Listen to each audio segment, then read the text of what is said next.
All right, one final example which requires FOIL. Note that just like the previous one, I have this -6 on the right-hand side. So if I immediately jump to squaring both sides, that's going to be a mess. So like the previous one, I'm going to start off by adding 6. Adding 6 to both sides, make sure I have a FOIL that's a bit more manageable. Now that my radical term is isolated, squaring will allow me to cancel off that radical and worry about the FOIL just on the left-hand side. So the FOIL on the left-hand side, v plus 6 squared, that means I have 2 of these v plus 6 binomials. And that's a FOIL term that I can work with. That's an ugly f. Let's try again. So again, FOIL, just a process for organizing our work. That f stands for first. The first term for both of these is a v. So v times v is a v squared. The outside terms, v times 6, that's going to be a 6v. And if you've noticed, the outsides and the insides have matched for all of these examples so far. Feel free to use that shortcut if it's something you've noticed and something you're comfortable with. Last but not least, the last term, 6 by 6, that's a 36. And we want to make sure we bring down the right-hand side of this equation.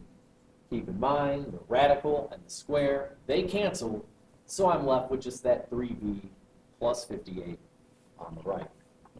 A tad bit of cleanup. We have some like terms in the middle. 12 plus 12, let's try that again. 6 plus 6 will give me a 12.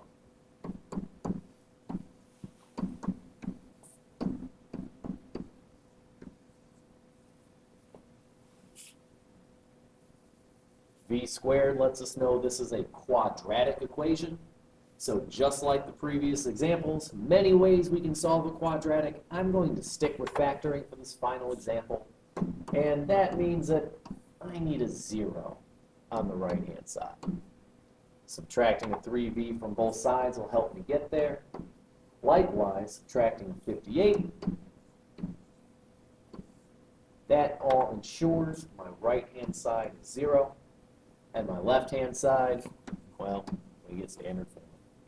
We have $12, and take away 3 of them. That means we have $9 left. 12 minus 3 is 9. And then if we have 36, take away 58. That is a negative 22. So we're now looking for 2 numbers that multiply to negative 22 and add to positive 9. So 22 isn't one we usually think about, but some factors that work are going to be 11 and 2. 11 times 2 gets us a positive 22. So I need one of those numbers to be positive. Making it the 11 will work out. Then that middle sign, that positive 9v, will match because my larger number is positive. So we have our 2 factors, v plus 11 and v minus 2, which means we get 2 possible solutions. V is negative 11 or v is positive 2.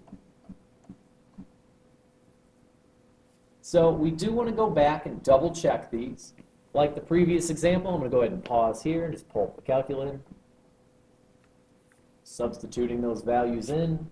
Note that when I substitute in the negative 11, it would help if I remembered the minus 6. And second time's the charm. So note when I substitute in the negative 11 into my original equation, I'm expecting to get back v, which is negative 11. I got back a negative 1. Unfortunately, negative 11, negative 1, not the same thing.